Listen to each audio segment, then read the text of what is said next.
বেশি উৎসবমুখর পরিবেশ হয়ে গেলে আবার হচ্ছে ভালো লাগে না, ওই জন্য একটু টান উত্তেজনা দরকার। এই টান উত্তেজনার জন্যই দুই পক্ষ একটু মুখোমুখি হয়েছিল। তো আমরা এসব পরে একটু উত্তেজনা সাময়িকভাবে লাঘব হয়েছে, এখন দেখি পরবর্তী উত্তেজনা কখনো হয়। আমরা দেখেছিলাম, আমরা তখন ভিতরে অবস্থান করছিলাম, আমরা দেখেছিলাম তখন ভোট গণনাও কিছুটা বন্ধ হয়ে গিয়েছিল এবং ভিতরে কয়েকজন বিদেশি পর্যবেক্ষক ছিলেন, তারাও আটকা পড়েছিলেন।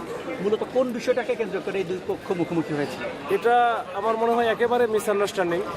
দুই পক্ষের মধ্যে সন্দেহের কারণে, ওই যে আমাদের যেমন একটা প্রচলিত কথা আছে না যে চিলে কান নিয়ে গেছে, আমরা চিলের পিছনে দৌড়াইতেছি, কান যে আমার মাথার সাথেই আছে এটা আমরা আর দেখি না।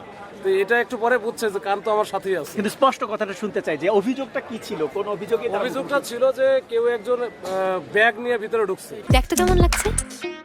ওরে ক্রিম, ফ্যান্টাস্টিক ওরে ক্রিম বিস্কিট। এখন যে ব্যাগ নিয়ে ভিতরে ঢুকছে সে ছিল একজন সাংবাদিক, সে অলরেডি বেরো হয়ে গেছে। এখন এরা তো সবাই ওই যে মনে করতেছে ভিতরেই আছে, আসলে তো ভিতরে নাই।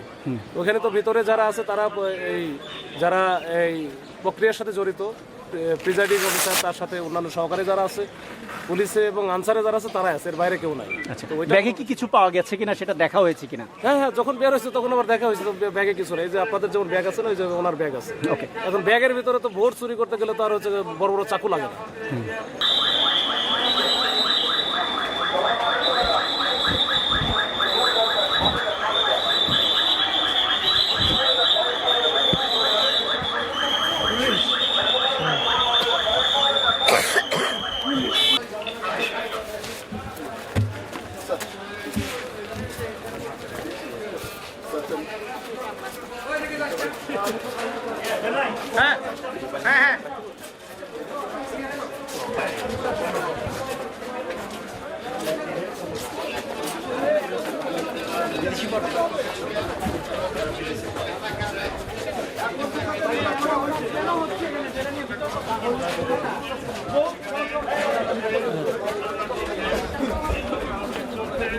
যারা আছে